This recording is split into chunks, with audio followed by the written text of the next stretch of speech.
பாபா ஓர் கருணாலயம், பாதம்தான் கமலாலயம். பாபா ஓர் கருணாலயம், பாதம்தான் கமலாலயம். சாய் அப்பா உறவுகள் அனைவருக்கும் வணக்கம். சாய் அப்பா மேல நம்பிக்கை வைத்து அவரை நினைத்துக் கொண்டு இருக்கும் உங்கள் அனைவரின் வேண்டுதலையும் சாய் அப்பா நிறைவேற்றுவார். நல்லதையே நினைப்போம், நல்லதே நடக்கும் என்றும் சாய் அப்பாவின் அருள் உங்களுக்கு இருக்கும். நம் மனதிற்கு இதமான சாய் அப்பாவின் இன்றைய அருள்மொழியை கேட்போமா? அன்பு குழந்தையே, நாளை ஒரு நல்ல செய்தி உன்னை வந்து சேரும். என்னை நினைத்து நீ வேண்டிய வேண்டுதல்கள் எல்லாம் பலிக்கப் போகிறது. நலமாக, ஜெயமாக, சுபிட்சமாக வாழப்போகிறாய். இத்தனை நாள் நீ பட்ட கஷ்டங்களும் அவமானங்களும் மறைந்து மற்றவர்கள் வியக்கும் வண்ணம் வாழப்போகிறாய். நீ கனவிலும் நினைவிலும் ஆசைப்பட்ட வாழ்க்கையை வாழப்போகிறாய்.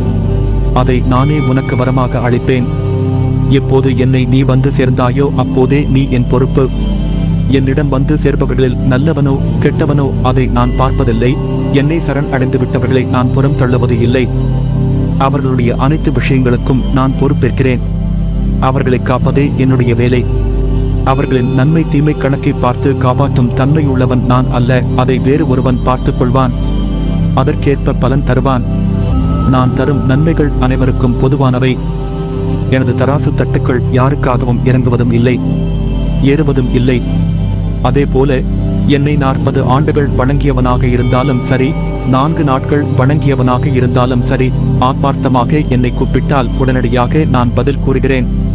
அதை புரிந்து கொள்பவர்களும் இருக்கிறார்கள். நான் சொல்லும் விஷயத்தை புரிந்து கொள்ள முடியாத அளவு மயக்கத்தில் இருப்பவர்களும் இருக்கிறார்கள். உனக்கு ஒன்று தெரியுமா? இவ்வுலகில் மனிதன் தன்னை தானே தேற்றிக் கொள்ளத்தான் அதிகம் போராட வேண்டிய இருக்கிறது. பட்ட அவமானத்தில் இருந்து, ஏற்பட்ட தோல்விகளில் இருந்து வெளியே வர அதிகம் போராடுகிறார்கள். ஆனால் அவர்களுக்கு ஒன்று புரிவதில்லை. அதற்கு காலமும் மனமும் நம்பிக்கையும் விட சிறந்த ஆறுதல் வேறொன்றும் இல்லை.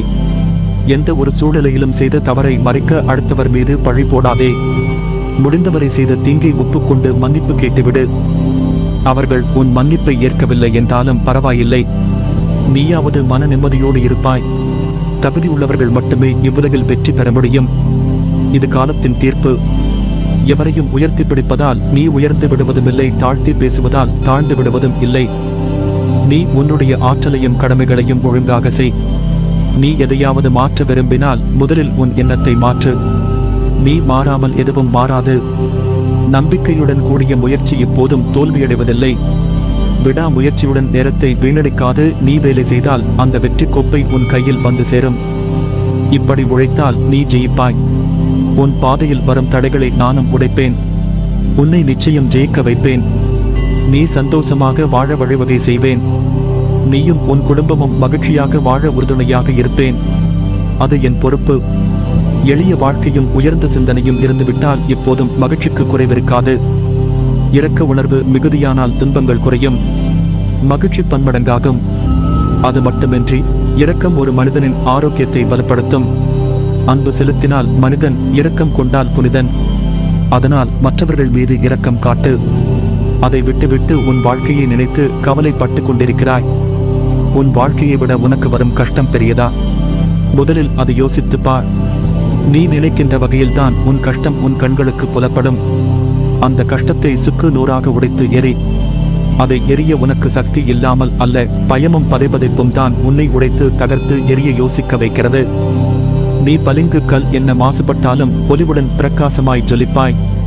இப்படி மனதில் பாரத்தை சுமந்து உன் வாழ்க்கையை நீ பாரமாக உணர்கிறாய். உன் சாய்தேவா உனக்கான குரலை அசரீதியா ஒவ்வொரு நிமிடமும் உன் செவிக்கு எட்டும்படி உன் கண்கள் அதை பார்க்கும்படி கூறுகிறேன் அல்லவா? அதை புரிந்து கொண்டு மனதால் உணர்ந்து அறிவால் செயலாற்று. நீ எல்லாரையும் முக்கியம் என நினைக்கிறாய். அதை போல அவர்களும் நினைக்க வேண்டும் அல்லவா? அப்படி உன்னை அலட்சிப்படுத்தியவர்கள் நிச்சயம் நீயும் உன் சொந்தம் முக்கியம் என்று வருவார்கள். உன் அருமை அறிந்து உன் வாழ்க்கையில் நீ யாரை நம்ப வேண்டும், யாரை நம்ப வேண்டாம் என்பதை தெரிந்து புரிந்து பழகு. உன்னை நம்புகிறவர்களுக்காக நீ உயிரை கூட தியாகம் செய்யலாம். அவர்களுக்கு உன் அன்புதான் பொக்கிஷம். அவர்களை ஒருபோதும் மறவாதே. அவர்களுக்கு நம்பிக்கை துரோகம் மட்டும் செய்யாதே. அது பாவம். அதை நீ எங்கு போனாலும் அந்த பாவத்தை துடைக்க முடியாது. அதைப் போல நீ ஒருவர் மீது வைத்துள்ள நம்பிக்கைக்கு அவர்கள் பாத்திரம் இல்லாதவராக இருந்தால் அவர்களிடம் கடிந்து பேசாதே. அமைதியாக அவர்களை விட்டு விலகிவிடு. ஒருவர் உனக்கு நேரம் சரியில்லை என்று சொன்னால் அதை கண்டு கொள்ளாமல் என் போக்கில் விட்டுவிடு. உனக்கான நேரத்தை படைப்பவன் நானே. அதை உனக்கு நல்லதாகவும் வெற்றி உள்ளதாகவும் மாற்றுவேன். உன் வாழ்க்கையில் என் ஆசையுடன் கூடிய அருளும் உனக்கு கிட்டும். உன் அம்மாவாக அப்பாவாக நான் என்றும் துணை நிற்பேன். ஒருவர் கஷ்டத்தில் இருக்கும் போது கடவுளின் அனுக்கிரகம் கிடைப்பது பெரியது. அவர்கள் புண்ணியசாலிகள். அப்படிப்பட்ட புண்ணியசாலிதான் நீ. ஏனென்றால் கடவுளின் முழு அனுக்கிரகம் பார்வையும் உன் கஷ்டமான நேரத்திலும் உனக்கு கிடைக்கும். அது காற்று மூலமாகவும் நீர் புல் என எந்த வகையிலும் உனக்கு கடவுளின் பேரருள் கிடைக்கும். கஷ்டம் தரும் நிலைகளை எல்லாம் உடைத்து சுக்கு நூறாய் தகர்த்து எறிந்து உன்னை உனக்கே புதியதாய் தோன்ற வைப்பேன். புதிய வாழ்க்கையாய் புதிய புத்துணர்ச்சியுட ஒரு நல்ல எதிர்காலத்தை நீ பெறுவாய். கலங்காதே, நான் இருக்கிறேன் நிழலாக என்றும் உனக்காக. நீ செல்லும் இடமெல்லாம் உனக்கு துணை நிற்பேன். உனக்கான நல்ல வழியை நிச்சயமாக நான் உருவாக்குவேன். நீ நிம்மதியுடனும் சந்தோஷத்துடனும் வாழ்வாய். அதற்கு நான் பொறுப்பு. அப்பா, நான் எடுத்த காரியம் எல்லாம் தோல்வி. மீண்டும் ஒரு முறை முதலில் இருந்து ஆரம்பிக்க சொல்கிறீர்களே, சரியாக வருமா என்ன என்று யோசிக்கிறாய் தானே? நேற்று என்பது முடிந்து போன ஒன்று. இன்று உன் அருகில் நான் இருக்கும் போது தோல்வி உன்னை அண்டிவிடுமா? உன்னை கண்டு சிரித்தவர்கள் முன்னால் நீ கொடி கட்டி பறக்கப் போகிறாய். பணம், வீடு, நிலம், வாகனம் என்று அவர்கள் முன்னால் உயர்ந்து நிற்கப் போகிறாய். இனி நான் கூறும் வார்த்தைகள் வெறும் வார்த்தைகள் அல்ல, உனக்கான என் தெய்வ வாக்கு. இதை மறந்தும் மீறிவிடாதே. உன்னை நிச்சயம் நல்வழிப்படுத்துவேன். உனக்கான வழிகள் எல்லாம் வெற்றியாயிருக்கும். அதற்கு நான் பொறுப்பு. நீ மகிழ்ச்சியுடன் உன் வாழ்க்கையை வாழ்வாய். அதனால்தான் என் வார்த்தைகள் உதிர்வது உன் செவிக்கும் மனதிற்கும் மூளைக்கும் எட்டுகிறது. நீ என் பரிபூரண அருளும் ஆசிர்வாதமும் அன்பும் பெற்ற என் பிள்ளை.